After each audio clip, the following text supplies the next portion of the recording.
This is Bad Movies We Love, part of the Shice Podcast Network.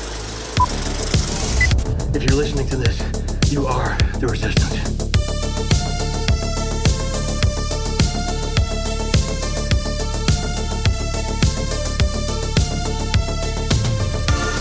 Hello, Bad Movie lovers, and welcome back to Bad Movies We Love, where we are celebrating Women's Month throughout the month of March.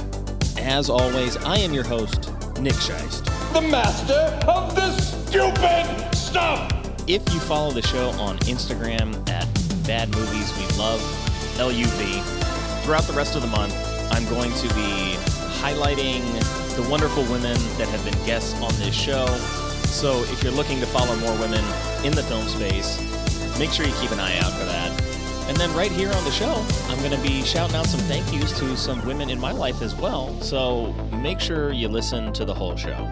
Okay, so last week, we kicked things off with Angela Robinson's Debs and set the tone for the month with gleeful irreverence. As the rest of the month unfolds, that may not always be the case. But for the time being, we're going to stay in the zone. And for this episode, I was joined by Tara Jabbari from the podcasts Who Was She? And Media Maker Spotlight. And she was here to talk about the absolutely phenomenal pop culture moment that was the Spice Girls in 1997 with Bob Spiers' Spice World.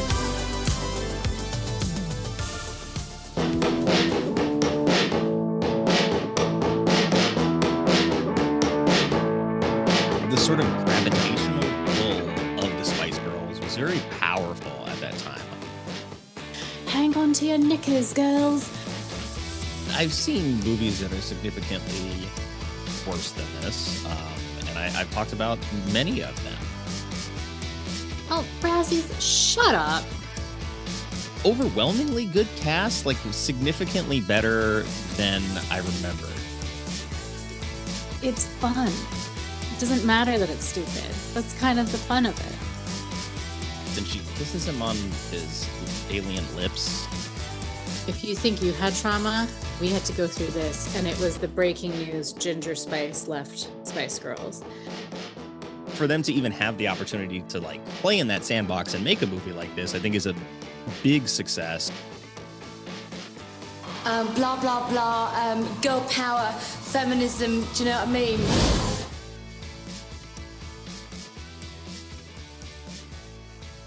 Tara, thank you so much for being here. This is going to be a lot of fun. I already know it. Yay. You were one of the people that reached out to me sort of when I just put up feelers of like, hey, I'm looking for people to join the show, do some guest spots and find out about some other bad movies. And you were one of the people that volunteered, so I'm glad that we could find a time to make it work. One of the questions that I have been asking folks lately, which I probably should have been asking for the last like 5 seasons, but is there a bad movie, or is there a movie that was your first experience sort of like understanding that you enjoyed bad movies? I actually don't think I enjoy bad movies. Yeah, maybe just this one. But no, I mean, I think that's where it gets subjective. Where, because I sent you a message, and I think the first one I was like, I'll do Spice World. But if you also want to do other ones like Face Off, or some people would argue somehow Deep Blue Sea is a bad movie. I don't know why. But, you know, like certain things, Yeah. or like Dude, Where's My Car? I don't think I actually said that one, but I haven't seen it in a long time. But there's certain films that are just enjoyable. They're fun. They're there to be silly and fun. So that's what I think of. And then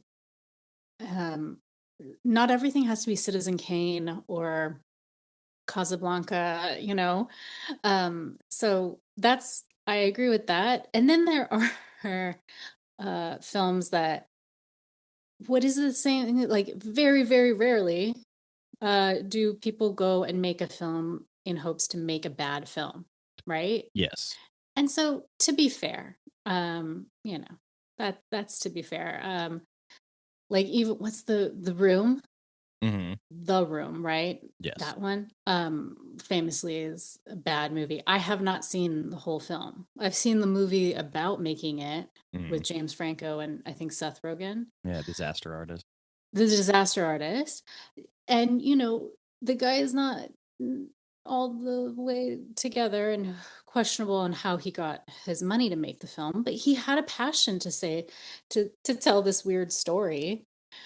You're my favorite customer. Like those kinds of weird, like, I don't know why we needed that line, but that's sort of thing. So, I have a sympathy for filmmakers, anyone who makes something.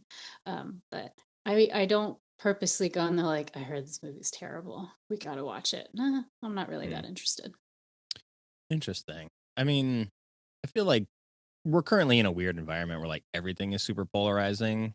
Like when a new movie comes out, it's either people are talking about hating it or loving it. There's not a lot of in between.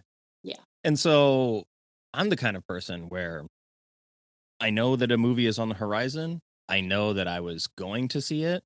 And then the more negative I hear about it, I'm like, well, the more interested I am now because I was That's like, I true. don't believe that it can be that bad. And so there are definitely moments where I'll watch something, I don't know, with morbid curiosity in mind. But I think to your point, like I have that same sympathy for filmmakers because, yeah, the majority of people are not setting out to make a bad movie. I think that has become more commonplace lately as movies like The Room became popular, found cult status, Yeah. excuse me, found like a cult core audience. Making a movie that was intentionally or making a movie that is intentionally bad in the ways that a movie like The Room is unintentionally Mhm. funny. It's kind of like reverse engineering like a Yeah. sort of a movie like that. And so it's an interesting concept because I've seen a couple of those within the last like 5 years or so, and I'm usually Yeah. not disappointed in them. So it's an interesting sort of like hat to put on and be like, I'm watching a movie that I sort of understand is cut from that cloth. Yeah, this reminds me, I don't know if they were trying to make a bad movie. I think it was trying to make fun of common mistakes you'll see in a movie. Will Ferrell did a movie. I'm gonna try and find it, but it was like um takes place in like a Latin country and like purposely bad edit cuts. Mm, Like the lead is wearing a blue suit. The next cut, he's wearing a black suit. mm, um it was very interesting, and like that is the joke, and it's not yeah. trying, you're like, this is jarring, and you're like, well, that's the point. I can't remember what it's called, but it had its point where, or like even their film Anchorman, they're not likable characters, they're not, all sorts of stuff. It's very offensive, Yeah. and they're like, that's the point. So you could say that that's not a good film, but many people would argue it is actually a great film. So again, it gets objective on what is a good or a bad film. And I think the big one is, though, horror films, that genre, even for bad films, they'll love it. Yeah, the horror audience, not to like speak ill of them, but they are a very, I think, welcoming and accepting uh group, at least in my experience with people that I Hmm. know that sort of like identify as sort of like core horror fans.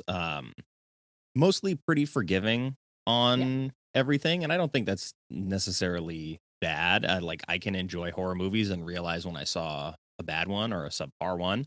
Um, but what it does is it makes sure that like a lot of horror movies continue to get made, maybe more now than ever, Hmm. and so you are going to have the good ones that come out of that. So I don't think there's necessarily like something bad about supporting it, but yeah, they are very forgiving as a Yeah. fandom, and so hey, They look, enjoy it. we've gotten like a nice horror renaissance out of that, though. But in terms of like what is and isn't a bad movie, I like to tell people that, like, look, I am not the decision maker on this. I am not the arbiter of what is and is not a good film. I know what I like. I know what I don't like. I know sort of I'm confident in my opinions on things, but also I'm not the one who's scoring any of this stuff, right? So someone reached Mhm. out to me recently about a movie and was like, "But that's not a bad movie." And I'm like, I was like, "Don't tell me." I was like, "Run the numbers and you will see that it is considered to be, generally speaking, a not great movie." So, look, you don't have to come at me. Right. So I was like, I should probably start including like the the score when I do the actual like posting for the film. So that way it's like if you have a problem with it, take it up with Rotten Tomatoes or whoever is dragging this overall score down. But let's get into the film file here and take a look at the Yeah. Oh, details. also, push quit. It was Hmm. Casa de Mi Padre. That's the film of Will Okay. Ferrell. So I'll carry on. have to keep an eye out for that. So this movie, Spice World, is directed by Bob Spiers, written by the Spice Girls, Kim Fuller and Jamie Seriously? Curtis. Yeah. They have a writing credit, so I don't know if that like is because of like characters. I'm sure they were involved in the screenplay. Yeah. But it also Maybe when they stars interpret each other. stars all the Spice Girls, of course, but has like really good feature roles from Richard E. Grant, Alan Cumming, Bob Hoskins has a cameo, Elton John has a As cameo, Jerry. Hugh Laurie has Yep.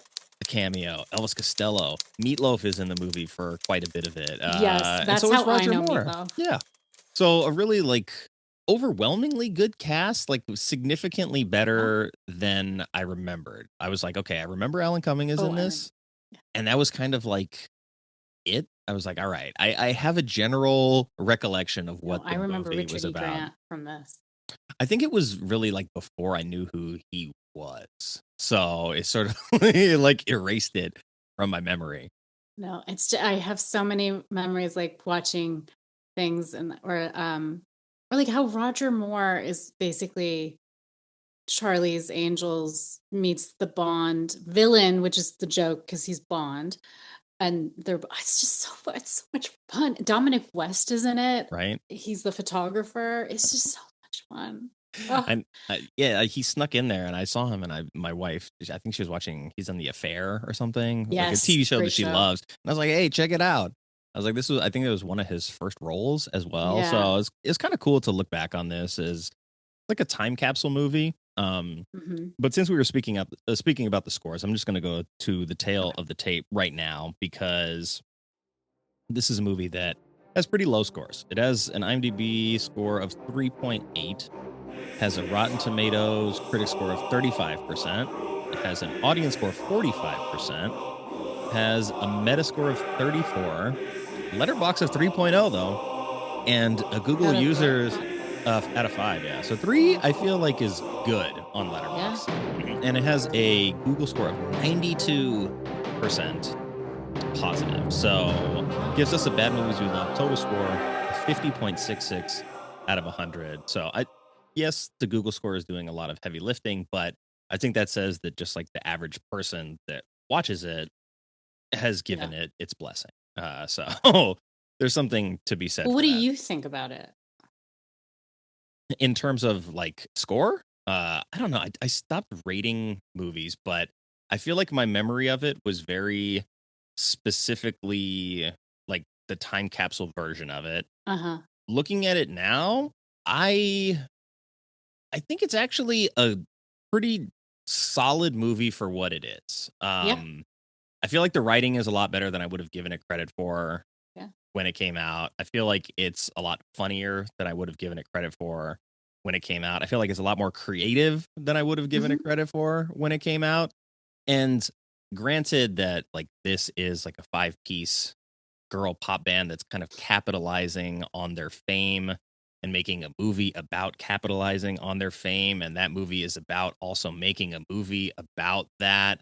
Like there's a lot of stuff going on and I'm like, on the one hand, I'm like, I can see why somebody would watch this and be like, yeah, this is a bad movie. And like, I can see that.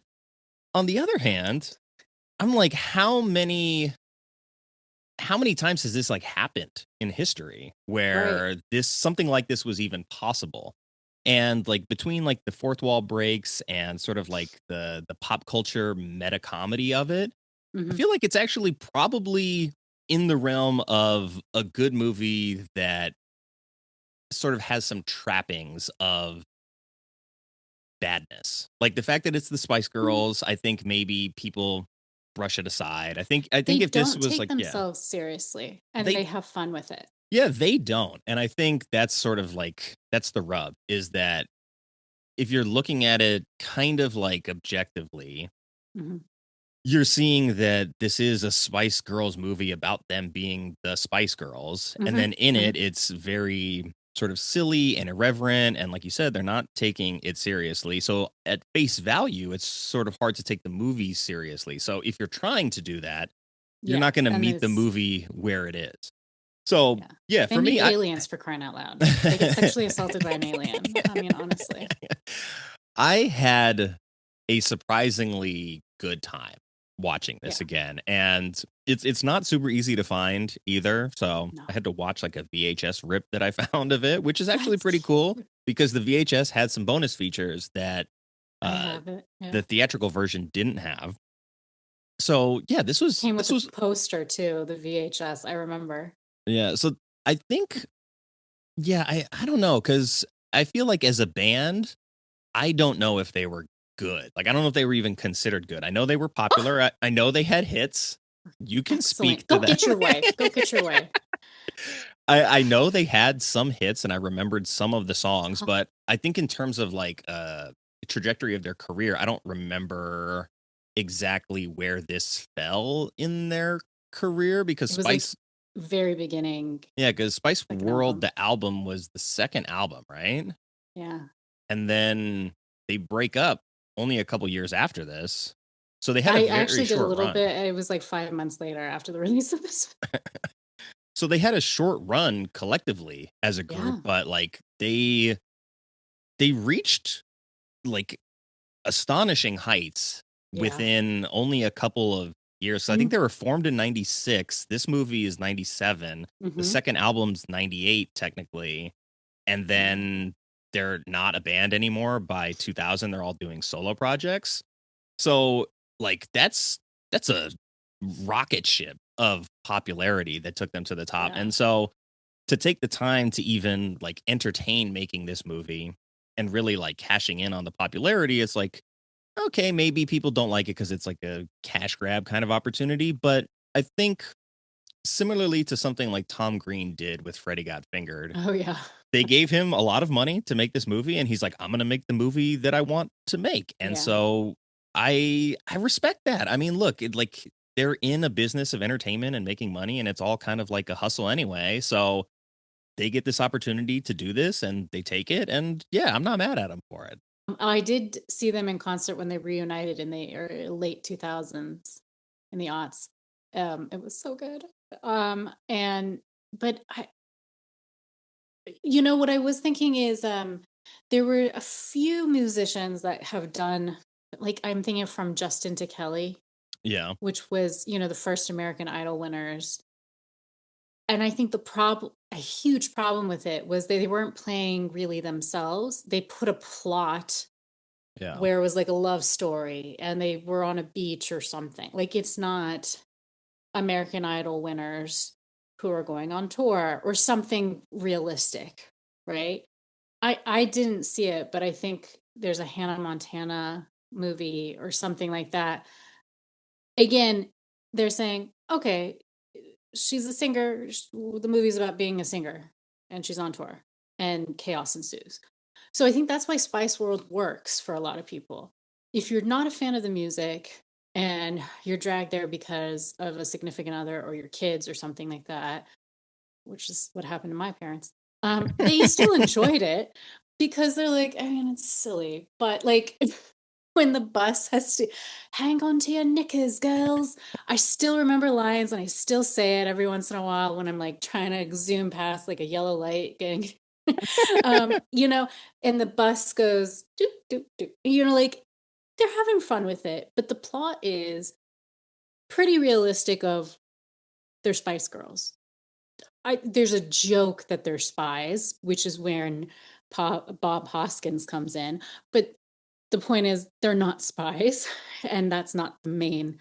Oh, that was when the filmmakers are trying to make a pitch, right? So the main story of it, and I think that's why it works, right? They had fun with it.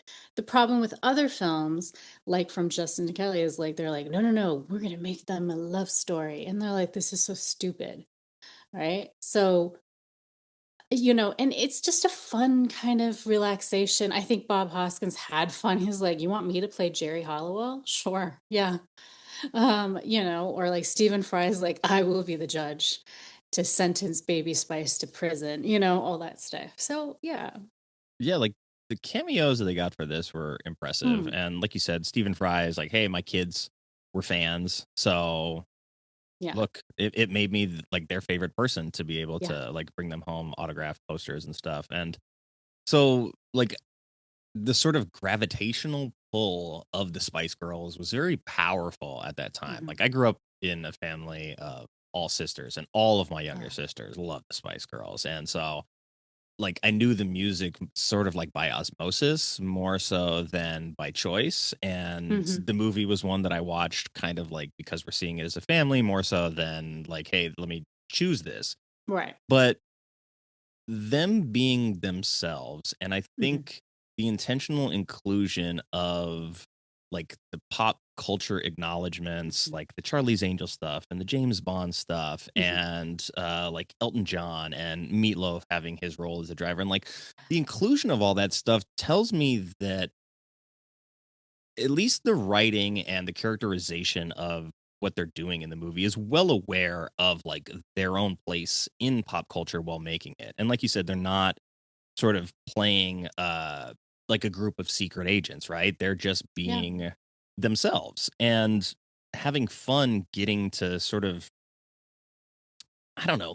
They're already kind of caricatures because that's like the design of the band in the Right. first place, is that like, that's what they do. And so to be able to like add another layer onto that where they're all sort of like acting as versions of the people that we expect them to be, there's a lot of manipulation about expectation in the Hmm. film that I think is pretty smart and well layered. And the movie like doesn't slow down to really like do any hand holding, right? Like there's a bunch of adventures going on. Like they fly to Milan in the Hmm. middle of the film for a concert that they get paid for, and then they fly back like within like a 30, 40, it's maybe like 5 minutes total to play the song. So you get the life of them being Spice Girls. You get all of these like sprinklings of not just what it means to like be on the tour bus and be part of the band, but to exist in an environment where like you're kind of aware that you're products of this bigger thing. Like when you go onto the tour bus with them, Hmm. which is like, oh, like, it opens into a soundstage, and like they all have their corner of the tour bus, and it's like the baby side has like the swing, and Sporty Uh-huh. Spice has an exercise bike, and we get to the end of the movie, and then there's all this meta commentary going on during the credits roll where they're talking to the screenwriter, and you see Richard E. Grant on the phone with his agent talking about whether or not he should take the movie, and Sporty is asking the screenwriter like, hey, can I like not be on an exercise, do I have to be on an exercise bike in every scene, kind of thing. So they're very very aware of like who they are individually and then who they are culturally. And I think for them to even have the opportunity to like to play in that sandbox and make a movie like this, I think is a big success. And like Hmm. it's well worth taking the swing to do it, even though like whatever, the scores are not great, but like here we are talking about it 30 years later, so it has some staying power. Yeah. Almost 30, right? Yeah. Next year would be the 30th. So much fun. Um, so many thoughts. I want to rewatch it again. So I assume this is something that you own then, yes? I have the VHS, but that's a little harder to watch. Yeah. I but it is. I'm sad that we can't stream it. I was Um, surprised. yeah, but who knows? Just anyway. But I know that there's other parts, and I actually love doing trivia and stuff, but I didn't really do too much. So I hope I pass We'll see. that part. Yeah, we'll get there in a little bit, but we'll give you some spins on the bonus wheel regardless because it's your first time here and we want thank to you. have fun. Appreciate it. Let me take a moment now to just like set the table because we've been talking about this movie a little bit now. But as the popularity of the Spice Girls grew, it was Disney that initially approached the band about making a film, but the Spice Girls turned it down because they didn't want to do the Disney-fied script. So it was Kim Fuller, who's the brother of the band's manager, Simon Fuller, who decided to write the screenplay for the Spice Girls movie himself. Director Bob Spiers was working in America at the time and was unaware of who the Spice Girls even were when he was first offered the job, but his friend Jennifer Saunders said, take it. And she would end up doing a musical on the London, what's the London stage called? West End. And I did everything I could to try and fly to London to see it. Apparently it did really badly and it didn't last very long. I'm very sad about that. Well, Spice World itself began filming in June and wrapped in August of 1997. It's a short shoot for a big movie. And so the film was initially going to be sort of set around the second album. But at the time that the movie started filming, the second album wasn't out and had not been written or recorded yet. Oh. So they did all of the songwriting and recording at the same time that they were filming this movie. And then they didn't release an official motion picture soundtrack for the film. Instead, they waited until the album was out and then promoted that as the de facto album that was the soundtrack for the film. Spice World was a #1 box office success in the UK, grossed £2.3 million during its opening weekend on Boxing Day, and it was the highest opening gross for a British production in the UK, surpassing the record set earlier in the year by Bean. I don't know if that's the Mr. Bean movie. Mr. Bean? Maybe. And it also set a record for opening weekend gross for a British film in the UK with $4.8 million. The film was also successful in the US, breaking the record at the time for the highest ever weekend debut for a Super Bowl weekend. You're welcome. With box office sales of over 10 million. It ended up taking in 56 million at the box office worldwide, though some media articles have referred to a higher figure after DVD sales were included. Well, of course. And speaking of home video, the film was released on VHS in May of 1998. And in June of '98, it came out on VHS in the US and Canada. So despite concerns that the high-profile departure of Gary Halliwell would affect the sales, global demand was still high. And in the UK, the film was #1 on the video charts for 6 weeks in a row, certified 11 times platinum, became the 9th best-selling video of 1998. And in the US, the film peaked at #1 on the video charts for 5 consecutive weeks and was the 5th best-selling video of 1998. The 10th anniversary edition of the film released on DVD in November of 2007 in the UK and Australia, and about 10 days later in the United States. Spice World, the 20th anniversary edition, was released on DVD February 7th of 2018 in Australia. In 2017, the film was screened at various cinemas in the UK and Ireland and Australia to mark its 20th anniversary. As we said, it's not highly regarded, so the film has been listed in the Golden Raspberry Awards founder John Wilson's book, The Official Razzie Movie Guide, is one of the 100 most enjoyably bad movies ever made.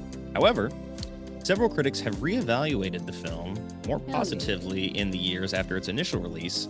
And Alice Vincent of the Daily Telegraph said, "Is pleasantly surprised that the jokes had not aged badly and found that the sets and costumes had a now retro charm." Went on to say, "It's an irreverent, lighthearted romp that captured the brash, patriotic positivity of a London swept up in cool Britannia."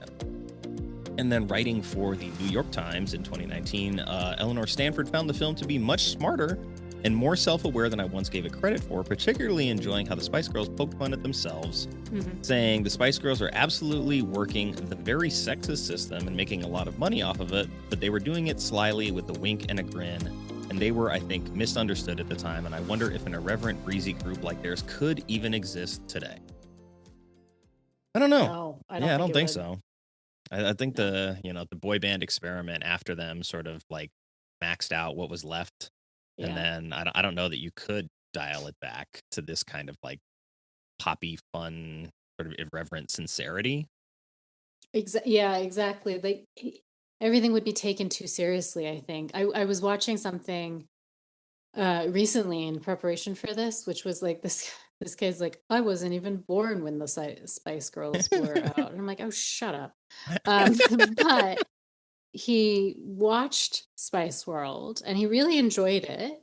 And he's like, but realizing how fast the film came out as soon as the first album in between the second album, and he's like, but it would be like if Sabrina Carpenter, or is it Olivia Rodriguez? Is that her name? Rodrigo, yeah.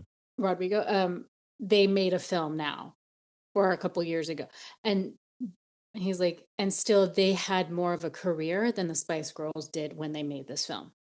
That's how popular Spice Girls were. And I know that they beat the Beatles records in some form. I don't know which kind of record, but that's still saying something. And to be 5 women is huge. So it's just, it sort of reminds me of the argument like, oh, to your example of like Freddie Got Fingered. I've never seen the movie. Don't care for it. It's not, I'm not the audience for it. Yeah. But there's an audience for everyone. So the fact that people kind of tend to ignore women or female audiences a lot is a huge mistake, because you're losing a lot of money, because clearly they make a lot, right? So Yeah. we're And being proven that time and time again. Yeah, not only like the ability to make it, but the ability to make it on their terms, to reject what Disney wanted to do with their Do we know story. what they wanted to do? It was like one of the girls was supposed to be like a single mom, and she had to overcome the single motherhood in order to like be part of the band. So, I mean, I think they rightfully said no to that. And, Yeah. you know, they do have a friend of theirs who's pregnant in the It's like film. And that's kind of yeah. like a weird part of the story, because like I didn't know who that person was in It's relation just like to a them. friend when they were all struggling. So it's kind of like, I'm like, okay, I know who Now the Spice that's Girls girl are. power. Yeah, I know who some of the other people are supposed to be. I get the cameos. Like, is their friend someone that's like part of their pop culture in the real world as well? Not exactly. But then, you know, we get these like we get the flashback scene, number one. We get this sort of like weird imaginary world that they go into as well, which I think is like, a movie like this didn't have to do that. Like, it could have been a very sort of like generic, mostly concert movie where you have some like backstage kind of like fun stuff happening. Yeah. But like, they really went out of their way, I think, to make a movie that speaks to the energy that they wanted to embody for the project. And to do it the way that they wanted to do, I think is commendable. And I think I probably wasn't even capable of seeing that in 1998. Granted, you know, I'm a adolescent at that point, Yeah. 14. So I'm like, I don't even know how I would sort of critically or analytically look at a movie like this. But I've seen movies that are significantly worse than this. And I've talked about many of them. So I feel like, yeah, this movie is not, I don't think it's necessarily bad. I wholeheartedly agree. Yeah. So, I mean, we're left with, you know, what the critics thought, and we'll circle back to really look at what they had to say when we reach Critics Corner. But right now we're going to do the synopsis haiku. Oh, okay. And it's your first time, so I'm happy to go first and sort of break the ice, and then, you know, we'll see what happens. Well, the haiku was supposed to be like, you write a haiku about the synopsis, like what the film is about, right? As best you can with 17 total syllables. Okay. It was like 575, Correct. right? Yeah. Okay, cool. I think I did it. Okay. Well, I'll go first since you're the guest of honor. Okay. Thank you. Okay. Tell me what you want. Meta fourth wall adventures. Richard E. Grant rules. That's a good one. It's solid. I'm like, there's a lot going on in this movie, so, you know. Yeah. I'll do my best. Okay, ready? 5 girls, tour and sing. Never forget girl power. Spice up your life now. That's good. That's better than mine. No, I like yours. So I mean, Richard E. Grant does rule, and there are some I meta fourth remember wall he like, adventures. takes the stuffed animal and he's so frustrated. So Yeah, I think having more of an awareness of who he is and having appreciated a lot more of his work Yeah. to see that he essentially took this movie for a paycheck and Mhm. was he's not in it for the reason that a lot of the musicians are in it. Elton John's friends with the Spice Girls, so Yeah. he's doing a cameo like as a favor, right? Like Yeah. Elvis Costello gets asked to cameo as the bartender and he's like, I don't know why they want me, but like sure, I'll do it. Sure. You know, so you have Richard E. Grant, who's probably the best actor in the movie. He's a great actor For the when he longest really like time. turns it on. Yeah. And so looking back at this, like I think there's a easy path for an actor of his caliber to take the money and to have this be like a throwaway kind of role, right? But he doesn't throw it away. Like Yeah. he's very good in this movie playing their very very rigid manager. Mhm.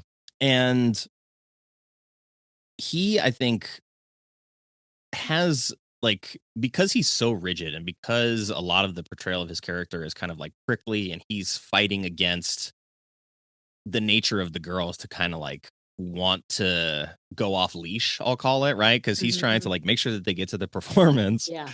And so like that push and pull between them is actually, I think, a lot of fun to watch. And I think by the time you see him sort of defending them when he's dealing with the movie execs, he's the one fighting on their behalf to like have it Yeah. be something that's worth their time. And then we get to like that whole description of like the final scene as we're watching it unfold at the same time. Like the thought process to make that into a movie, I think is very cool, number one. But number two, to see how he invested he is in their story by the time that they get to that part of the movie pitch, I think also sort of brings his character full circle. And oddly enough, I saw The Moment yesterday, which is sort of a dark comedy mockumentary about Charlie XCX and her album, and then carrying that album into making a movie and like wanting to feed off of success and popularity and just like ride it till the wheels fall off. So to see Mhm. that and see like sort of how see maybe some of the dark corners of that experience and then to have it to compare to something like Spice World, I didn't think going into that movie that like I would have those as a point of comparison, but they are dealing with a lot of the same things. They are, I think, both comedies at heart, although one of them handles it in a much more like serious and uh, decidedly more adult fashion. Mm. Where the Spice Girls obviously understand that a lot of their fan base is younger, and Right. granted, they pass on a Disney-fied script, but they end up making a movie that's PG. But then as I Yeah. listen to the humor, I'm like, a lot of these jokes are like fairly adult. They're just not dirty. You get I mean, I just Posh, remember, like, there's the men whose butts you see, right? The you Italian know? director is like obsessed with these half-naked Italian men being like Yeah. inserted into the project. And even that in and of itself is they fly to Milan to do that music video or that performance. They're dealing with the male director who is like, this is what I want to have. They're Yeah. very aware that like they're getting paid and they're there to perform. And so they need to reach a compromise. And so they compromise. And what we get is like the butt cheeks, Yes. right? Yeah. And so even like just to go through the process of all of those things in the script iterations, I think is a very interesting pathway for what this movie wants to do, because it is addressing like conflict with the director. It's you see Richard E. Grant get into like a heated shouting match with the director over these decisions. Like they're talking Yeah. about creative compromise, but at the end of the day, it's like, look, we came here to do what we were paid to do, so we're going to be professional. We're going to do it, Yeah. and then we're going to fly back. So it's addressing a lot of the stuff that that movie, The Moment, is actually addressing, but it's doing it in a way that kind of like just is the tip of the iceberg. It's like this kind of stuff does happen, but we're not going to spend our time like debating, I think, like the morality of those decisions or the ethics of those decisions. We're just going to point it out and move on to the next thing, because like the movie is fun. Like it's Yeah. supposed to be a fun adventure. It's not really supposed to be like, hey, this is how hard it is and how messed up it is for us to like try to live the lives that we're living. That's not what this movie is doing. Mhm. Yeah. I agree. So I want to know from you, at least. I know Yeah. we've agreed that this isn't a bad movie, but for the people out there who seem to think it is, what is the primary reason that you would suspect that people think this is a bad movie? They are either blind or deaf. No. Seriously. They just think it's probably too over the top. Probably. They're like, this is ridiculous. Why are there aliens? Why is the bus? This isn't Doctor Who. This is not what is it called? TARDIS? Or Yeah. something, you know, like where it's bigger inside than it No. is outside. You know, that kind of thing. Or um that's what probably I would surmise. It's like they're like, this is just stupid. Um, but you're like, but it's fun. It doesn't matter that it's stupid. That's kind of the fun of it. Yeah, the fact that it is not trying to be serious is Yeah. the point. I That kind of they're having fun with it. That Richard E. Grant is like, you want me to like he's like, a manager would be stressed out. And he would care. It's like having 5 daughters that are yeah. driving you up the fucking wall. so so like he is weirdly realistic about it, exaggerated, right? Or you know, he loves like let's do. And he was like, I'm gonna play the driver I had, you know, probably right. It was like I'll be the sober one. So the that kind of thing. So I think that's where it. But people might be like, what a load of crap, that kind of thing. And they probably are not fans of the music too. If you're not a fan of the music, then it's really not going to be enjoyable. Yeah, I think that's a good point because it is almost like a concert movie Yeah. because there are many scenes where they are performing either Mhm. for an audience of 2 or for an audience of I don't Yeah. know, like 50, 100,000, however many are Yeah, and in the big those. concert at the Yeah. end and stuff. And I guess it's now I can't remember, but I'm guessing those songs were technically new because it was for the release of a new album, but we now know it. Like I know it almost by heart. But still, if you're like again, if it's a song or like a band or a genre that I'm not a huge fan of, I'd be like, oh, this is a lot, you know. So I can see that. Yeah, sometimes it is just a lot. I think there's 2 schools of thought in that. Number 1, here is the idea. It's going to be completely zany. Nothing is going to make sense. They're going to have a fake origin story. Their tour bus is going to like open into another dimension. They're all going to be more caricatured versions of themselves than they already are. Meanwhile, there's a private detective, I guess he is, who crawls out of a toilet at one point. Yes. So you have like the whole subplot of the newspaper trying to destroy them, like is J. Jonah Jameson's hate for Spider-Man, right? Like he's just publishing Yeah. stuff in the tabloids. You have that story going on. You have Roger Moore, who is like a Charlie figure, Like their manager or like the owner of their music in the studio or something like that. Yeah, the studio exec, like he's feeding a baby pig at one point. So you have like all of these overlapping elements, and so there is the one school of thought that's like that's too much. None of this makes sense. Then there's the other school of thought. It's like, yeah, let's do all of the things, right? Like let's include the aliens for some reason. Should the alien grab her exposed breasts? It's happening. It probably shouldn't.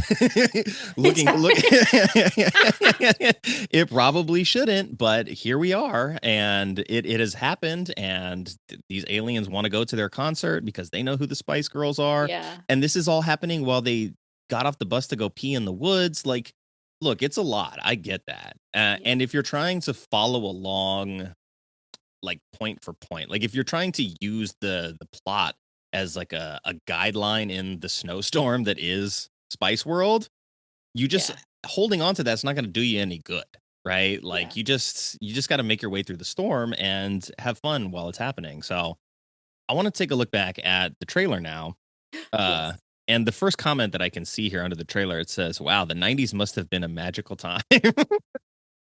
Had its moments, didn't it? It had its moments. So let's take a look back at this from 1997. Before we get to the trailer, it is time for a quick commercial from the multiverse. While you may not be getting the Spice Girls sequel film that you so desperately want, you can still spice up your life with Spice Club, the monthly subscription service that delivers exotic herbs and spices from around the globe right to your doorstep. Spices in the collection are sourced around the globe from women-owned and operated businesses. When you sign up, you can set your flavor profile, and the talented ladies at Spice Club curate picks tailored to your specific tastes. Each month of your subscription gets you an herb or spice from a different country that fits your palate profile. And with 195 countries to choose from, it would take 16 years before having to repeat. But you can always update your geographic preferences along the way or order repeats if you fall in love with a particular cuisine. Plus, when you sign up, you get a welcome gift of a locally sourced spice to honor your hometown and get your journey started. It's the one subscription service you won't want to cancel. The international spice trade is back and better than ever. So spice up your life with Spice Club. And now, back to the show.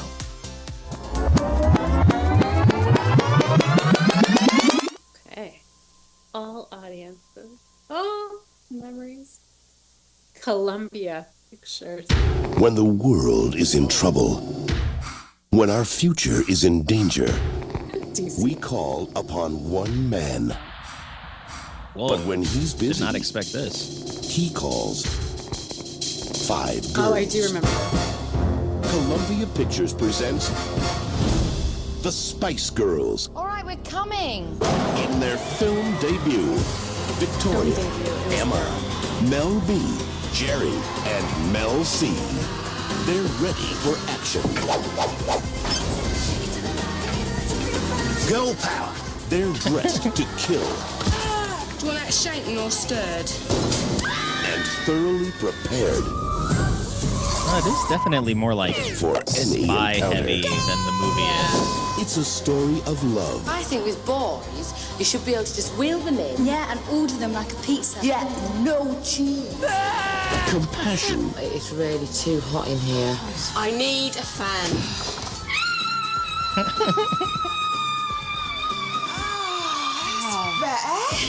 and misunderstanding. When the speeding melon hits the wall, there's Christmas for the crows. What did he say?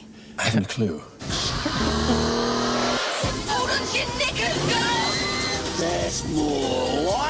This January, Would you like an hors d'oeuvre? No. But I have one of these pie things. make your choice. I like the blonde one. She thinks No. Sporty. Rock your world.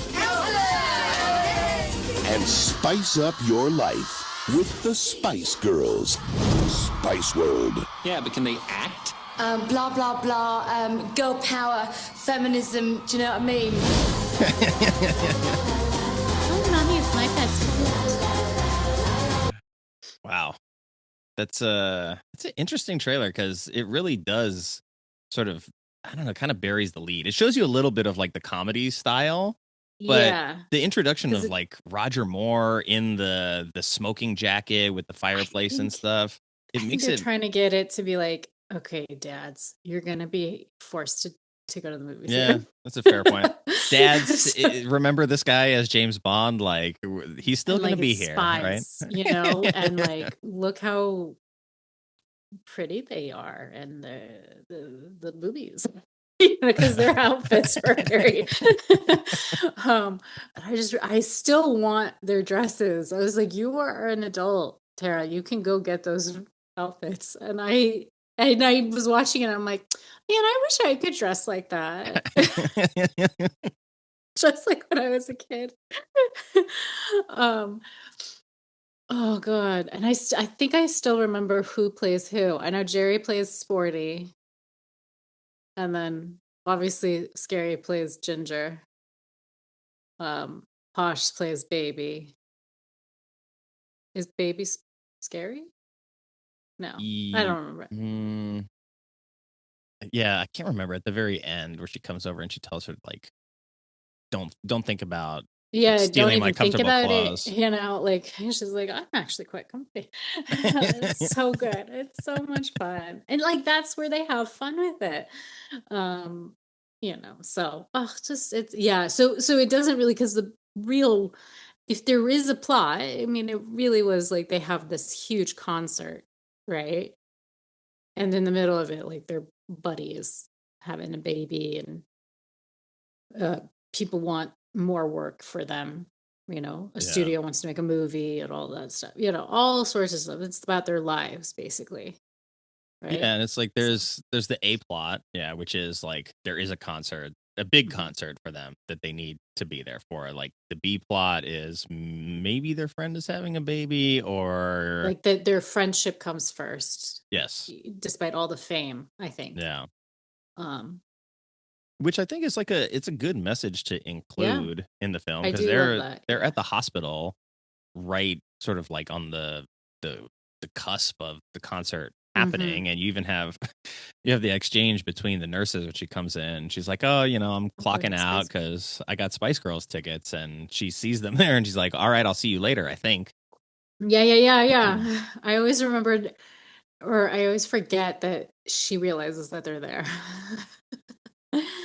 um, but yeah, so and then of course there's the other plus that this trailer decides to concentrate on is like, you know, that they're more than just the band. They are actors, they're spies, they're, all that stuff. Yeah, and I think it's interesting to like sort of take time to acknowledge these things in pop culture, like Charlie's Angels, and be Hmm. like, we know that this is probably what you would prefer us to do. And Hmm. so we're going to kind of like tease that, but that's not what we're going to do. Right. Like Roger Moore doesn't have to be in this movie at all. He filmed his whole cameo in a day and he didn't I'm know what the sure. rest of the script was. And he said he was very thankful to Richard E. Grant for showing up and doing the line reading with him while Oh, he was actually there, like feeding him the lines for that. But yeah, he didn't really know what the movie was. And his inclusion doesn't even necessarily really affect what's happening for Richard no, Grant and the girls that much. no. It just gives him like a phone to pick up and it's like, "Oh, I have a boss that I answer to." And so I guess it makes the stakes higher for him because he does say to the girls like when they're arguing about the concert that like Uh-huh. my butt's on the line right Yeah. now. And so I found that was interesting because it does put him in kind of like a supportive and adversarial role for them where he obviously like wants them to do the show because it's in sort of their best interest but it's also in his best interest and it does place him as like while he's their manager he's sort of torn between looking out for their best interest as a group and then looking out for their best interests as like people that he should theoretically care about Hmm. and so I think it makes for some good stuff for him. But yeah, I was trying to think back. I'm like, yeah, I don't know that Roger Moore like actually has to like be in the movie. Yeah, I right. don't know if the like the subplot of the tabloid That manager one who was wants weird. it I mean, I is. guess I think partially this was also as a fun movie for people in the industry, Yes. right? So managers do know what it's like. They're like, we do care for our clients, but we have a job. We have to make money. They have to get to the show. But we also care that they get enough rest and don't burn out and all that stuff. At the same time, they have to have a good image because public image is everything and we still need the tabloids, but they're annoying. Like all of that is probably really true. Yeah. Um, so I was also when you were talking about like, they do these references in pop culture, that the thing with Sporty going down to do like a Yeah. Mission foosball or Impossible. whatever. Yeah. That's Mission Impossible, which Yeah. came out the year before. Mhm. So it was like fast. I was like, isn't it interesting that it's so fast? Like, I'm guessing, no, yeah, for sure. The Matrix didn't come out yet because if it did, that probably would have been in there too. Yeah, and I mean, you even get the sort of the way that they talk about the Spice Force 5, Pulp Fiction's 3 years Oh, before yeah. this, and so you have, like, Yeah. the team of the 5 girls that, like, they each have a specialty, and so, Mhm. like, very aware of their sort of not just their surroundings, but also, like, their placement within pop culture. Because like, despite the popularity of all these other things, I think there's a fair case to be made to say that, like, at the height of their popularity, like, the Spice Girls were maybe the most popular thing on the Mhm. planet, Yeah. at least in terms of, like, entertainment stuff, so, like, that says a lot given, like, all Yeah. of the other stuff that they're dealing with, and I think it, speaks volumes to, like, not just what they're able to create, but how quickly they could do that. It was, like, Yeah. one album. I mean, obviously, great promotion, swept across the globe, and, like, we're making this movie before the second album's even out, and then recording it while making this movie. So, like, a testament to their work ethic too, like, to Yeah. make this movie and a new studio album in the 2.5 months or whatever that they had to actually get this done, like, that's a hard workload to to be able to produce all of that in such a short period of time. Yeah. Yeah. They did. Yeah. They're so talented. All right. Well, there's more to it, to your thing. So There what's there next? is. Well, I wanna ask you too before we get on to Yeah. trivia. The band did break up shortly, or at least Jerry left, and then the sort of band broke up after that. They Drama. did reunite, and oddly enough, at their 2007 reunion, it was Richard E. Grant who introduced them. So even though he's not their actual manager, he was there to Oh support my them in that. gosh. So that's pretty cool. And I didn't know I that. think for a guy who probably didn't really want to make the movie at the time when he took the role, to then come To do back it. 30 Yeah. years, 20 years later and to like really be Yeah. part of it, I think says a lot. It says a lot about them too, that, Yeah. their relationships were that good outside of it. But did you, like, continue to be a fan of them Hell yes. Yes. individually? I've heard the Sporty Spice solo album is really good, although I have not heard it. Yeah. And it was on Bend It Like Beckham, Oh, the okay. soundtrack. What was it? Do. I can't do it. And they're like, oh, what is it? I belong to you. Something like that. Oh shit, I forgot it. Loved it. Um, but yeah, my bestie and I we bought tickets. They originally weren't coming to Chicago, which is where we were living, Mm. and we were trying to figure out how we could go see them. We were like, oh God, with no money, how do we do this? How do we do this? How do we do this? And then they released more dates. Mm. And the second that they said Chicago it is, we bought tickets. And I still remember it. Um, it was so much fun. I remember Posh Spice. They each had their own solo performances, and Posh wanted to get into the fashion industry, so she didn't do a singing. She did a fashion runway. Um, Interesting. and now we know. And and her makeup is excellent. I'm wearing it right now, actually. Oh, okay. um, so, but it was so much fun to see that. And then they brought their children on, before Brooklyn was very upset with them. Interesting. Brooklyn Beckham, not the area of New York. But like their little kids and all that stuff. It was so much fun, and I loved it, and I never stopped loving it. And there was a really funny meme of what's the generation after millennials? Is it X? Gen Z? Z, I think, yeah. Z? X is before millennials. Oh, Z. And stuff. They were like, if you think you had trauma, we had to go through this, and it was the breaking news: Ginger Spice left Spice Girls, Mm. and I was like, that is so fucking true. I remember watching the news, and I'd be like, no. Oh, so heartbreaking. But yeah. Okay, well, good to know. I'll have to check out Did some your of the solo sisters stuff. go to the concert? I don't recall. I'll have to check in with them after this. I know they were Oh, fans so enough much to fun. have like the posters and the albums and stuff, and we saw the movie, but I don't know that they actually went to the concert because they would have been.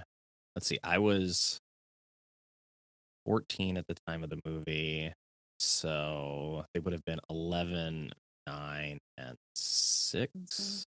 So kind Yeah. of young. And I think it was probably one of those things where like my mom wouldn't have wanted to go to the concert, but would have had to take them. Well, this is the kind of concert thing. in 2007, right? Oh, yeah. They didn't go to that. No. No, they didn't go? No. I Oh, don't know that so any of worth them it. are still fans. I think it was like bad Oh, culture so of the good. time. It was so good. It was everything you could want and more. Well, I'm glad it was a good time. You Yeah. know, I'm glad it was worth the wait. Ugh, so good. Anyway, carry on. Anyway, let's do some trivia. Time for trivia. So there's a fake origin story in this movie Yes. for them. In reality, they all auditioned through a third party to be part of this new girl group. And I think they were initially called The Touch or just Touch, maybe. Yeah. That's how they all sort of like actually got together. But Victoria and Jerry actually met prior to the formation of the band while auditioning for which 1995 dystopian sci-fi film? Shit. I was like, I know Baby was the last to be there. Shit.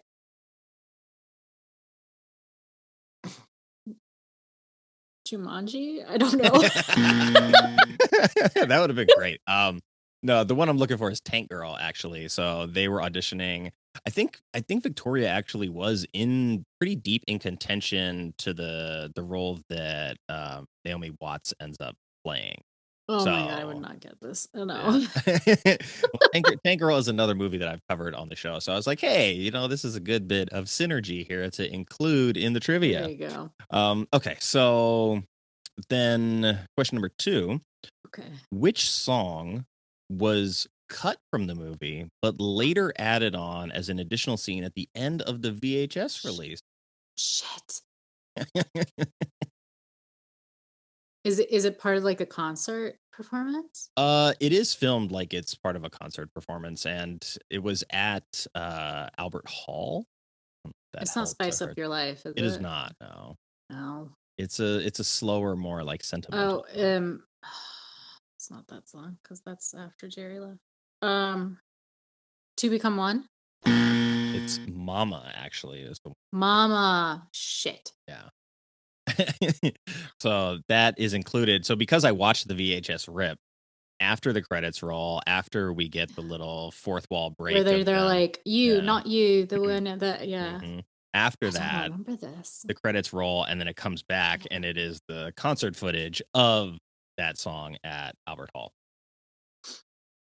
Okay, so third and final question. Actually, I could make one more question. So there were 2 real-world celebrity deaths after the filming of the movie that led to scenes being edited out. Do you know which 2 Princess those Diana. were? That's one of them. I mean, rest in peace. Yeah. Was it JFK Jr.? No, the other one was actually Gianni Versace. Oh, okay. So Yeah, I'm not okay. exactly sure if it was like, a costume type of thing It's something, that was yeah, because they're included. very But they I had to do be remember the Diana one. Yeah. had to be a little careful about that. But that wasn't the only thing edited out. So Gary Glitter, who I'm not personally familiar with, filmed a 4-minute cameo appearance as himself. But shortly before the movie was released, he was arrested on child pornography charges. And the Spice Girls and the production team agreed that his cameo should be deleted from the final print. They ended up keeping a performance of the song "I Am the Leader of the Gang." I am. So they kept the cover of that, but deleted all of his scenes in the film. And I'm going to give you one more good opportunity to earn some points here in trivia. You. So, as I mentioned a little bit earlier, this is included on the Razzies 100 Most Enjoyable Bad Films book. Yes. It was nominated for 1, 2, 3, 4, 5, 6, 7, 8, 9, 10. Is that 11? Wow. So, yes, I think 11 Razzies it was nominated for. I'll give you a point for each one that you can name. Best Picture. Yeah, so technically worst picture. Like, you know what? Yeah. Oh, so that is counted as one award, but 2 people got nominated. Okay, so they were actually nominated for 1, 2, 3, 4, 5, 6, 7 awards. 7 awards. Okay. Like worst picture of the year, I guess. Correct. I'm scared to say this one. Soundtrack? Close. Muse. Sound effect? Worst original song. Fuck you. What's the song? Too Much? Yeah, it's not the greatest. Uh, I thought it was Spice Up Your World. It was such a great one. So okay. Writing. Yes, or Yeah. screenplay. Screenplay. Directing. Surprisingly, no. Oh. Is it acting? It is, yes. Worst. And do you want me to be more specific? No, it's worst actress for all of them, which they won. They won. That's mean. Also, isn't this the year that Titanic came out? It was, yeah. Yeah, that's hilarious. What a great year for movies. I love 97. 1997, honestly. Okay, so how many was that? 4? That was 4. I think that was 4 out of 5. And then there's 2 more available. Oh, I got something wrong. Okay. Editing? No, technically though, you did say acting, and they also nominated Roger Moore for worst supporting actor. Although, like, he's not even bad in the movie. It's just like it doesn't make sense. That's so mean. I mean, honestly, I mean, they can't do it to Richard. He's so good. Yeah. So that's so mean that they did it to Roger. There's 2 more that I'm looking at that you can get. 2 more. Is there any clue that you could give? Let me see.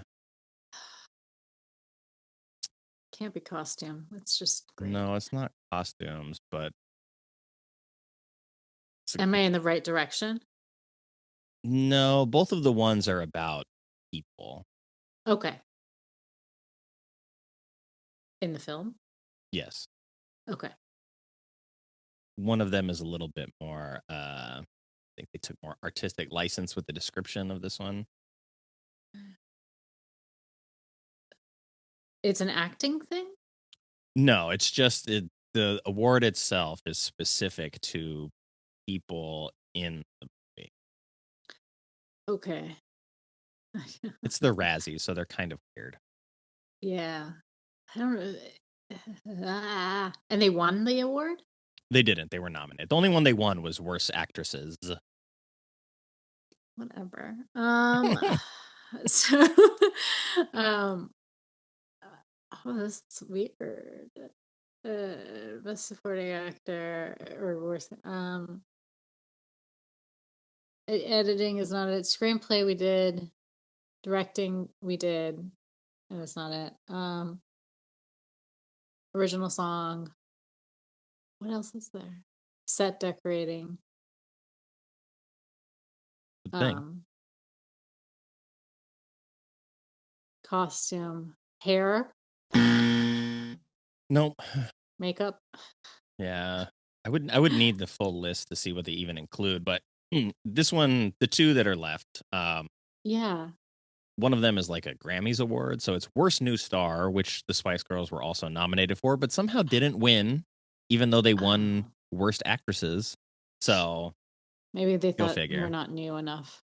Potentially, yes. And then the other one is worst screen couple, which is kind of like a weird. Oh, is it category. Richard and the assistant? No, you're gonna be mad when you hear the subject. It's so what was nominated was any combination of 2 people, body parts, or fashion accessories. That's stupid. Okay, See, yeah, told you. But I mean, what was the nomination? That was it. Worst screen couple. And so anytime there's 2 things on the screen at the same time, they're like, that counts. Yeah. So there's not like a specific 2. No, just hate. Oh, it's just a category for them. Shut up. Like for The Wicker Man, also nominated for a lot of Razzies. What was nominated for that category was Nicolas Cage and his bear suit. Exactly. So funny, but yeah, it's very unserious. that's a really ridiculous one. It Because I is, was like, yeah. if it's a couple, then is it like the two movie producers or something Yeah, like that? I feel like you could have actually gotten like a worst couple here, but didn't. Yeah, They took the low that's a road. terrible category. Yeah. Way too much. Okay, too broad. Okay, That's fine. Well, let's go over to the bonus wheel because you got 5 overall. So you're gonna get 5 spins off the wheel. So we'll see what we get into here. Oh, this is a fun one. Oh, is it gonna change last second? No. Okay, so pick a character from this movie, any character, and you get to tell me what they're posting on social media the morning after the events of the film. Meatloaf, Good choice. the driver. It's like an Instagram story about him picking up his coffee and his breakfast and business as usual. Yeah, that's fair. Yeah. I feel like he was like blissfully unaware of. Oh, wait, no, he realized that they drove the bus. He almost lost Why the he bus. wasn't in the bus, I don't know. He was Yeah, like he in went the to go park? get something to Yeah. eat. I think that was the thing. But yeah, I feel like he would just be like business as usual. I'm waiting. Another here. day in the life of Spice Girls.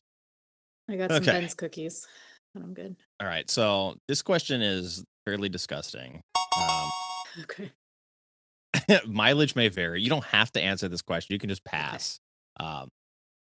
So you have to human centipede with some characters from the movie. Ew. But you have to be in the middle. No. Okay. What the pass. fuck? What kind of question is this, Nicholas? What the fuck? I do a lot of horror movies on this. So it felt natural. It was a question that popped in my head at like 11 something at night, and I was like, this seems like a good idea. And I've had some fun with it in the past, but I will spare you. I mean, I guess I could see why you're like, it's the Spice Girls. Who would you want in the front and who would you want in the back? Actually, I would want Posh in the front. She doesn't eat. She eats like the same thing. It's like salmon and vegetables. That's gonna be fine. Yeah, that's pretty healthy. Okay. You answered half the question. You want to answer the other half of it? The others can be in the back end. Okay. All right. So if you have to defend this movie in a court of law, what is your closing argument to the jury? Oh, I have so many lawyers in my family. It'd be like, get your hearing checked. Spice up your life. Cha cha cha. Yeah. No. No matter what's going on in your life and in the world, this film will bring some form of joy. So it's fun. Fair. There's something for everyone. Yeah. No, it's a good time. Okay. As the trailer pointed out. Yeah. This is question 4. So what is an item, an object, or a piece of technology from this film that you would want to have for yourself? The fucking car, the bus. Right? Yeah. I know. I was thinking the same thing. Like, this is spacious inside. Yeah. And it's got a nice paint job on the outside too. So, and it seems to handle pretty well. I think it might even be stick shift. So fortunately, I can drive stick. So, got one last question off the board. Let's see what it is. So, if you could ask one character from this film one question, which character and what is the question? Oh, this is gonna keep me up at night. I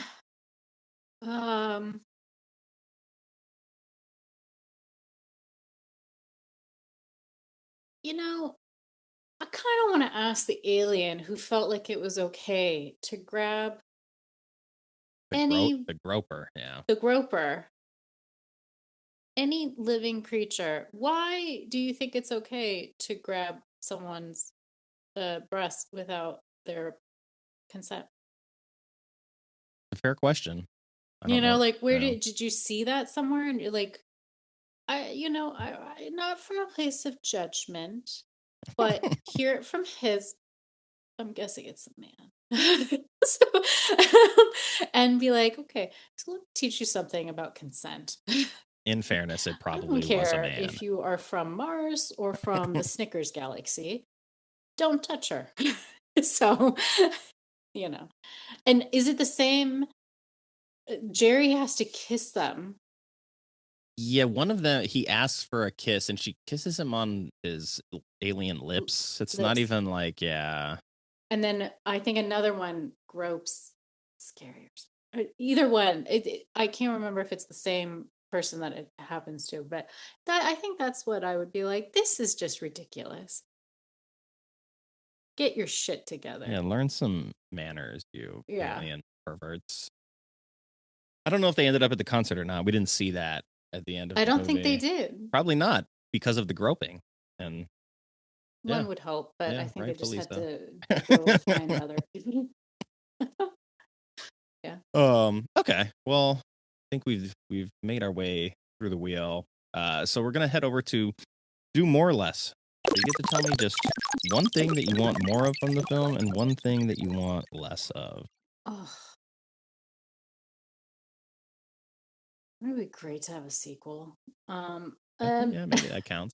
More movie. Oh, more outfits. Oh, honestly, I know it's not very, feminine of me, I guess. I don't know if it is. But I remember I thought they were so pretty. But loved their outfit. Um, That's fair. Nothing wrong with a nice and outfit.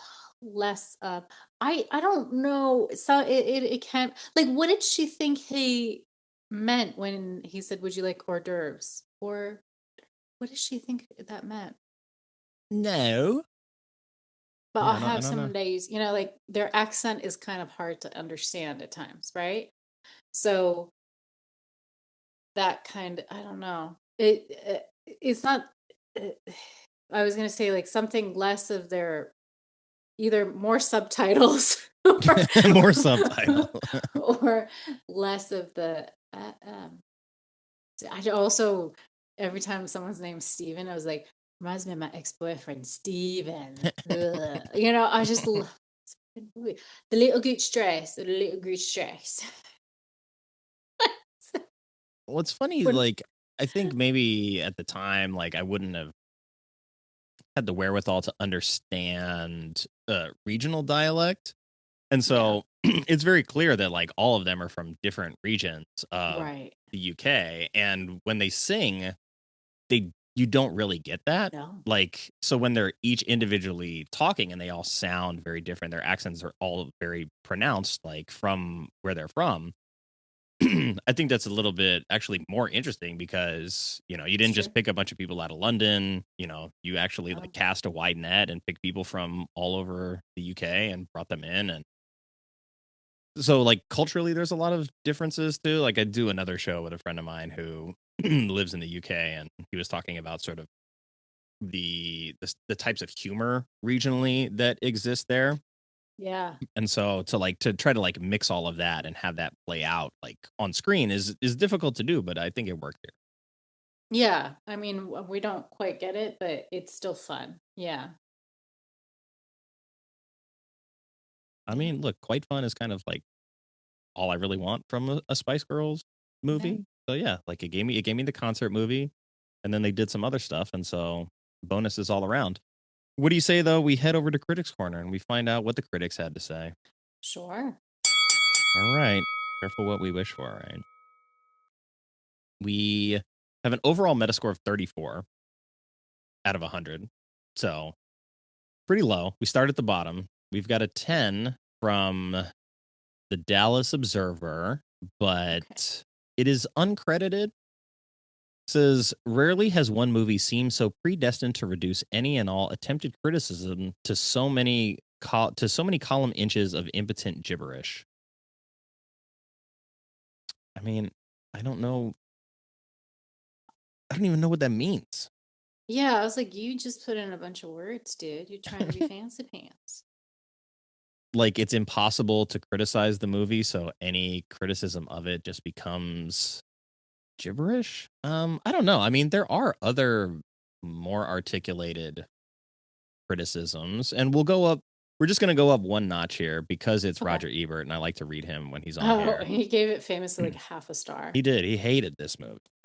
He had it on his. It was his worst movie of the year until he saw Armageddon, and then Armageddon became his worst movie of the year. And I'm like, I actually really like. Yeah, like Armageddon's not even bad. I was like, you got to watch more than that, Raj. Come on. But he had a nice run of being at the top of the board, surprisingly, on this show for like over a month. I was like, oh my God, again, found a movie that Ebert liked. So here it just says they're so detached they can't even successfully lip sync their own songs. So he's not happy. He's being a hater too. Yeah. I didn't think about them lip syncing, but I mean, like, obviously, like it's given what the movie is doing, like I think they kind of sort of have to. I mean, they don't have to, but I think it's fairly common practice. I don't look at it like a condemnation of their abilities in the way that he does. But yeah, he's in a bad mood, so so be it. I agree. Okay, we've got Chicago Reader and Austin Chronicle on the board with a 20 and a 30, but let's just go the Austin Chronicle. Go a little bit higher on the board since we just did a Chicago paper. This is Mark Savlov, always in the red on this show for the most part. So bad as it may be, though the film falls that one precious inch shy of being quite so awful that it achieves cult status. Wrong there. In short, it's just not bad enough to be any good.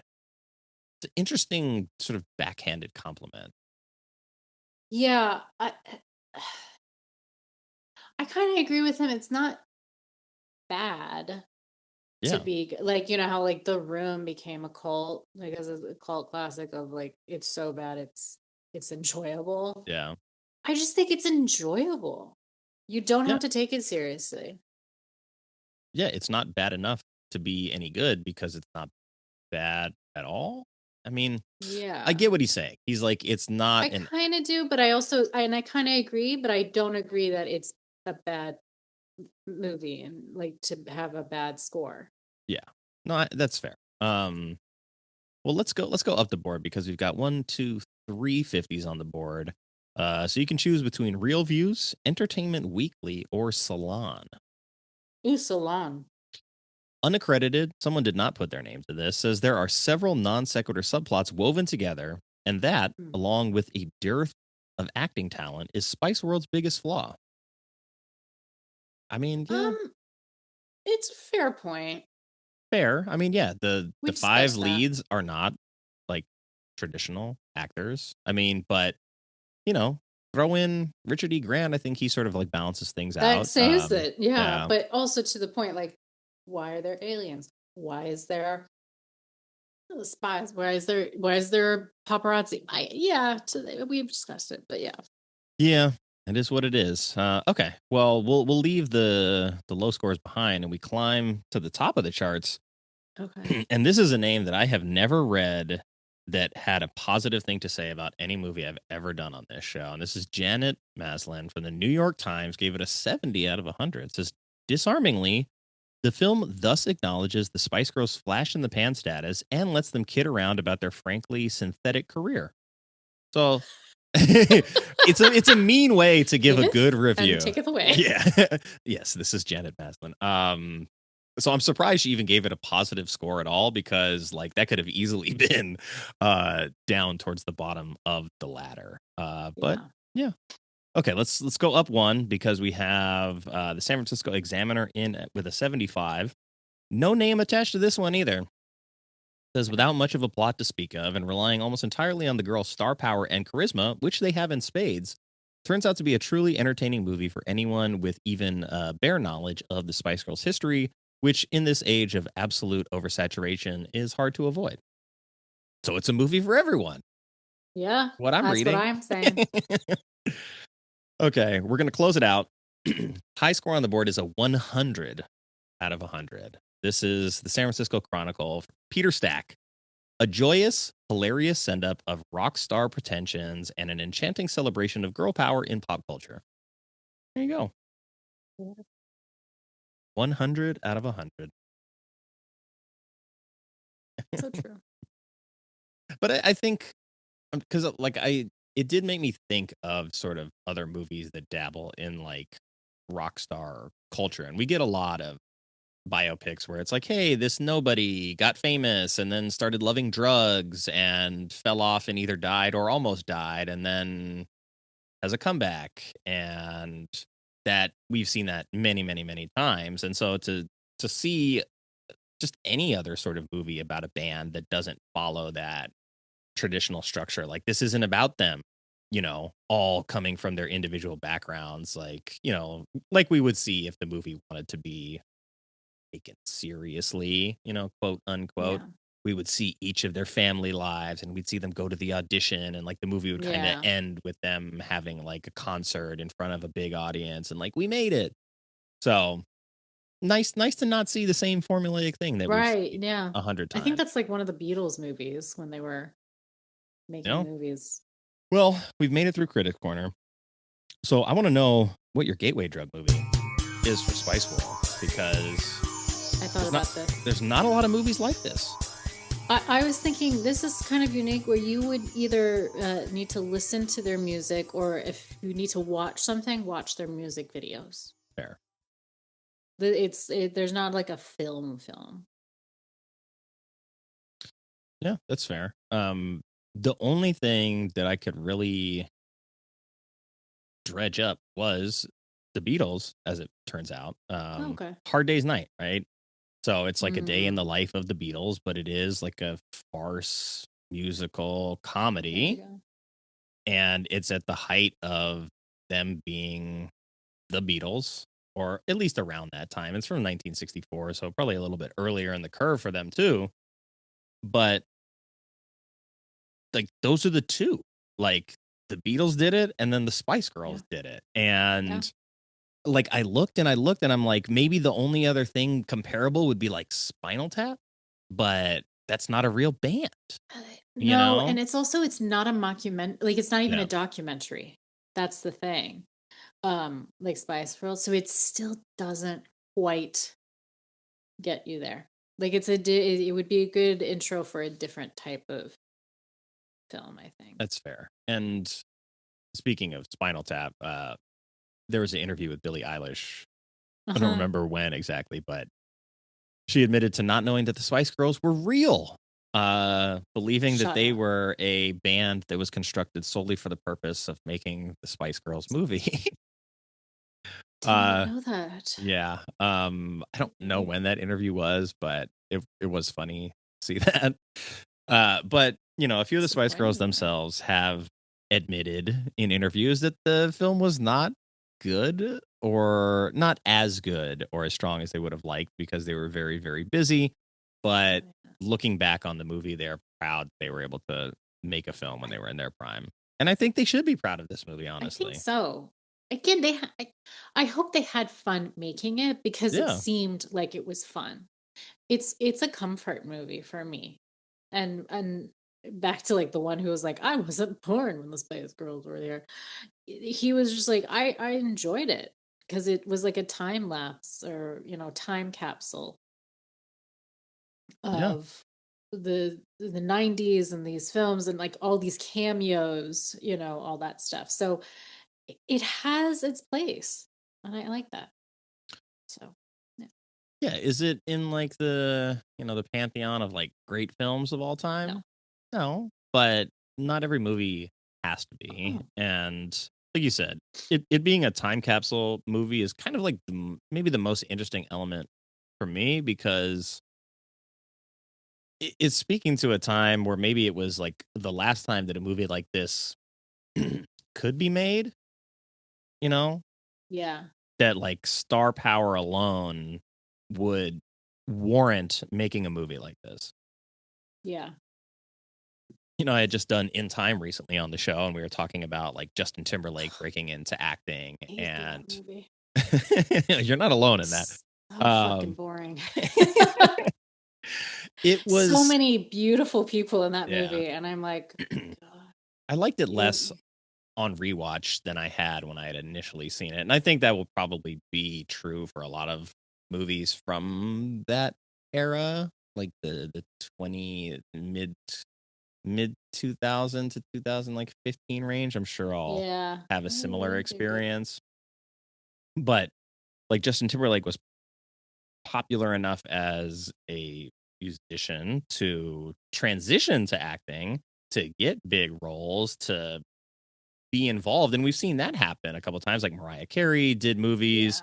It's not like that is uncommon, but he's not doing that movie as Justin Timberlake, the performer. Like there was not a Backstreet Boys or an NSYNC movie of this level, and like they were immensely popular as well, but not enough to really like cross that threshold.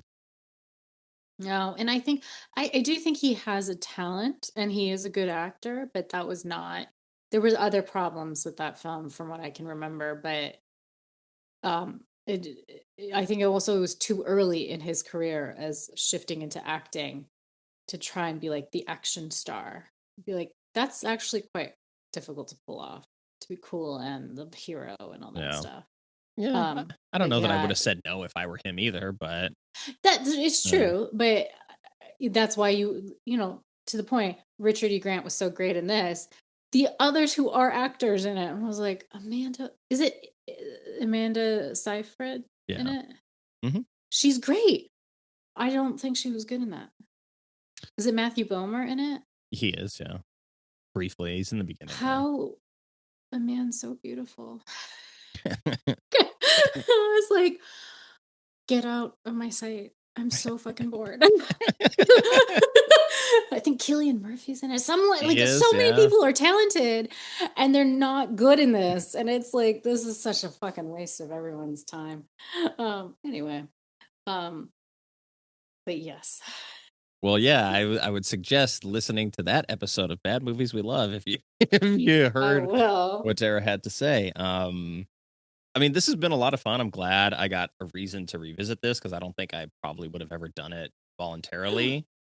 I do have another friend who is in like the creator world who runs a YouTube account, and she did a whole like Spice World thing. And so I was like, if for some reason I was like, look, if I need an emergency like pinch hitter, like I'll let you know. But Bethany from Aliens on Fire did want to share a brief message with us. You've got mail. I think that anybody can have a good time with this movie because even if you're not a fan of the Spice Girls, there's all these different characters that you can get into, and it's kind of like a roller coaster. It's just a really fun ride. You get to learn who the Spice Girls are, and especially if you're not familiar with them, this movie will give you sort of an exaggerated look at each individual girl. For women, I think that obviously the girl power is very important. And the fact that they worked their asses off through this movie and created the Spice World album while they were filming the movie, I think that that's like really amazing that they were able to do that. And they didn't really get a break throughout their entire Spice Mania, and yet they gave us so much. They're so invested and aware of their fan base. They're very, they want to make us happy. And I feel like throughout the whole movie, it's just, they're being themselves. They're just being silly. And it's just a fun movie to go into. Don't take it too seriously. Bethany and I actually did a little Spice World supplement that we'll be releasing separately, so make sure to keep an eye out for that. It's nice to be able to talk to new people and to like hear some. Thank you for having me. Of course, my pleasure to have you. I want to give you the chance to plug whatever you're working on or anything you want to plug, or you can plug nothing. No, I have quite a few. I work a lot in podcasting. I have a few of my own. I have Media Maker Spotlight, which I co-produce, and I'm one of the rotating hosts, which is speaking with media makers. So Media Maker Spotlight. I also have my own 2 podcasts, Safe Passages, which is about travel and digital wellness. And I also have Who Was She podcast, which is about women throughout history. And I work as a freelancer in podcasting and social media marketing. So you can learn about me at tarajabbari.com. So thank you. Well, thank you. I'll have to check that out. Surprised you're not doing like a Spice World podcast. Or have they been featured on the enough, Who Was man. She? You do. I have enough. So there's 5 of them, man. That's going to take a lot. It is, yeah. Either do them all individually or combine them into one episode. That's true. But yes, thank you. And, there are other great films that are allegedly bad that I'm happy to discuss. So happy to come back. And yeah, I'm going to check out this is the In Time episode out? Yeah, it was I don't know if it was the last, it wasn't the last one. It was like 1 or 2 before Virtuosity because we were doing Sci-Fi Month in January. I think I saw that. Yeah. And yeah, as much as I like Andrew Niccol as a filmmaker, and as much as that movie has a lot of strengths, I was like, I did not enjoy it the way that I had. Sometimes it just doesn't go. Yeah, I did not enjoy it the way that I did when I initially saw it. And I was like, I hope Andrew Niccol does not listen to this because he also made my favorite movie, so don't be mad. Which one? Gattaca. Oh, okay. I was like, I don't. Yeah. Got it. All right. Well, thank you. Well, thank you very much. I appreciate it. And I know you mentioned some other ones. So yeah, if there's anything that like pops into your head or, there's something that you really want to go to bat for, let me know and I'll try to find a position to slot it into and we'll go from there. Sure. All right. Thanks. Awesome. Thank you. A big thanks to Tara for coming on the show and sharing her love of all things Spice Girls with us. Spice World is a movie that a significantly less mature and less open-minded version of me would have dismissed.